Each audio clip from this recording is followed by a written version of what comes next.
So here's an easy question. Who wants to make more money? All day, any day, every day. Our next guest is a business women's growth expert and the author of a new book titled Make More Money, Help More People. She went from making $500 a year to a staggering $500,000 a year in income. So how did she do it? She's here today to tell us, thank God, because this is some much needed knowledge. We welcome author and business growth expert Robyn Crane to the show. Welcome. Thank you. Welcome to the chat. Thank you so much. Okay. This is so much fun to have so many of you. We'll start peppering you with questions because this is an amazing story. What were you doing when you were making only $500? So this is the really scary part. I was actually a financial advisor. So what's a little... $500 a year? Well, it's a little confusing because I had a financial planning business and then I added a money coaching business, and I did pretty well and got to about $100,000 a year. And the next year, I hit 500 that year in my money coaching business. So I still had some money in my financial planning business, but not in the money coaching business. And it was so bad that my husband and I, we were doing like Airbnb, like anything to survive, to make a buck. And it was tough. But it was the game of survival. It was, yeah. And how were you able to survive off that?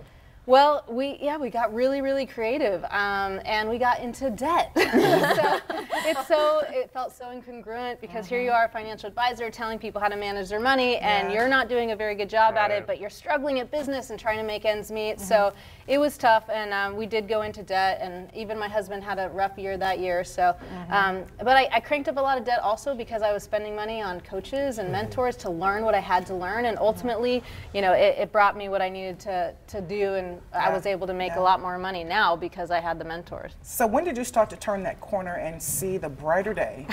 It was when I invested in myself, and it was really scary at first because here you are making very little money, and then you put more money into it thinking, come on, this has to work. But I believed in myself enough and found great mentors, and especially one who I invested in, and that really helped me turn it around. And it wasn't overnight either. Like, this was a pretty long process for you. It started to get, you know, better and better, but it was a couple years later where then it really hit.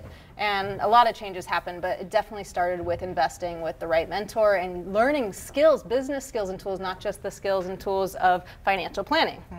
Do you have any regrets whatsoever when you look back on the entire process?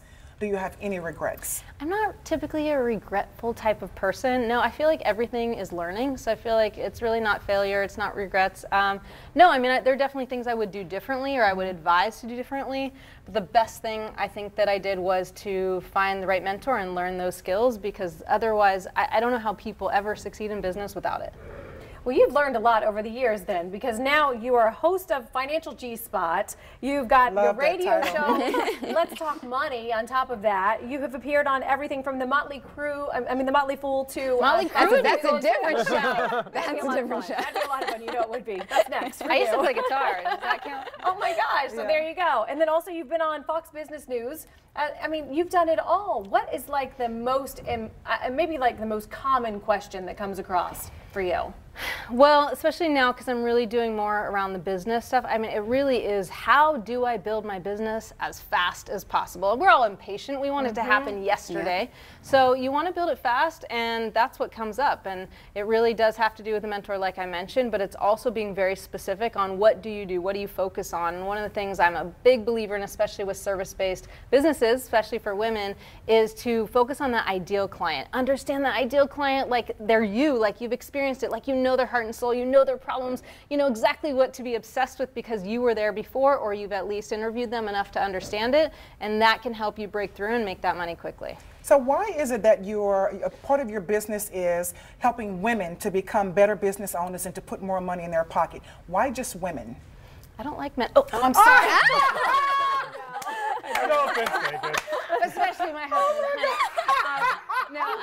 The reason is because I can relate so much, and I really do feel like there's a big difference between men and women and how our mindset works and how we react to things. And what I've found with women is that we have this tendency to have self-doubt and to not believe in ourselves and lack confidence. And what I believed for the longest time was that I have to change those beliefs, because that's what I learned, did a lot of personal growth, and it absolutely helps and it's true.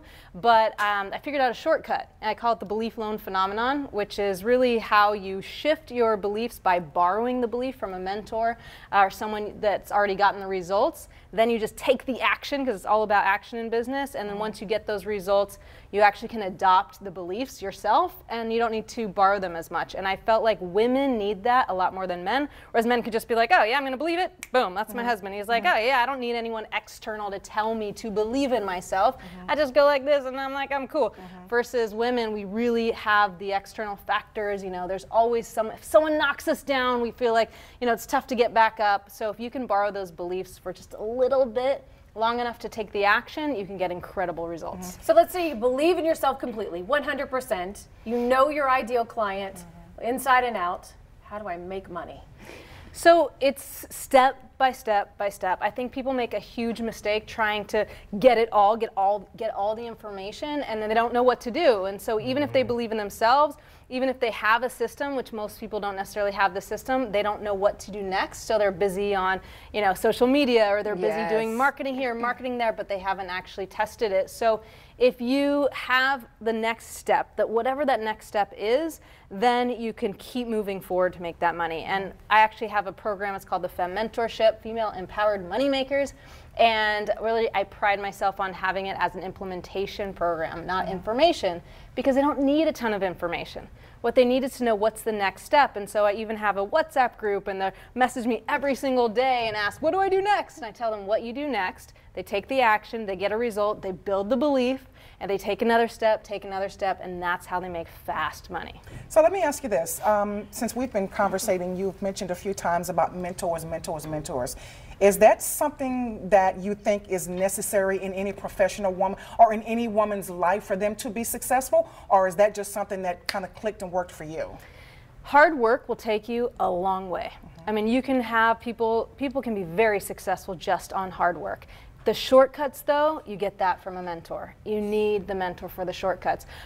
So I have a client, she was making $2 million a year when she came to me. And I was even thinking, what does she need for? You know, this is great, she's killing it, she's killing it. But she didn't have a mentor, she wasn't doing much marketing, and she really didn't know what to do next to really expand that. And she grew so fast because once I gave her those shortcuts, it was like boom, and she took off, and she actually got an offer and made $6 million within about 7 months by doing a merge acquisition plan from one video that we did. It was insane. What about chasing clients? Because, I mean, obviously the more tips we can get from you, the better. But a lot of women or business owners find it difficult to chase clients without feeling like you're chasing clients. So what's the best way to go with that? Yeah, so I have something called the stages of the sale, and if you think of these stair steps, it's kind of like, just like I was saying, you need to know as a business owner the next step. You also need to drive your potential client to the next step. And when people are confused, they don't do anything, right? They don't move to the next step. So you have to have crystal clarity on what you're driving them to next, and it's like to the next step, to the next step, to the next step. And if you know those steps and you know the purpose within each of those steps, you can actually get them there faster, and it helps the person who wants to buy. It makes it so much easier because they don't want to be confused. They want help deciding, and it's only their fear that's stopping them anyway. So if you can drive them to those stages, throughout those stages, you can get them to close quicker, and you'll get the right people, so you're not chasing the wrong people. You'll, get rid of the tire kickers who are just wasting your time. You get people who are more committed, and they'll take fast action. Is there such thing as too much money? No, why? Do you want to give me some? No, I don't want to give you any, but I'm just thinking about, you teach people on how to make more money, and I'm just thinking those people who are already making a ton of money, like your client went from millions to more millions. When is there enough? When are you, is there such thing as making too much? I don't think there's such thing as making too much, because the more you make, the more you give. That same example, that woman, after she made $6 million, she was at her church, and the gentleman up there was saying, and I'm Jewish, I can't remember what it's called. Pastor, thank you. But he said, we need this money for the kids, and he was talking about it, and she pulled him aside afterwards, and basically was like, I can help you. What do you need? He said $60,000. She pulled out her checkbook. She's like, can I start by giving you $50,000, and then I'll give you more in a couple months? He's like, yeah. Of course. But unfortunately, everybody's not that generous. So look, you can get people, money makes you more of who you already are. It really just extends that. That right? will preach. Yeah. So Like, if you're a greedy person, sure, we can say too much money is going to make you more greedy, of course.